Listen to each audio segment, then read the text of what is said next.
Madrasah sekarang ini kebangkitan pendidikan Islam itu sekarang, dan Aceh adalah pilarnya.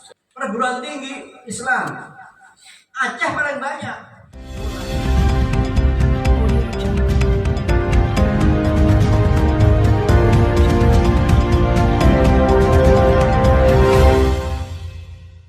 Madrasah sekarang ini kebangkitan pendidikan Islam itu sekarang, dan Aceh adalah pilarnya.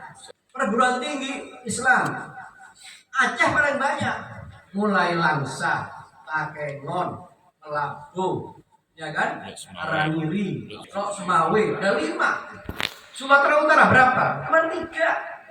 Padang cuma 1. Riau cuma 1 juga. Bandung yang kayaknya cuma 1. Ini lagi mau usut Pangandaran. Aceh itu 5. Penduduknya berapa dibanding provinsi itu? Nah, maka menurut saya, mari, karena Aceh merupakan pilar untuk kemajuan pendidikan Islam dari provinsi-provinsi lain itu termasuk Aceh, karena mayoritas Muslim itu juga di Aceh. Ya, bangkit juga di sini harus untuk menatap daya saing ke masa depan.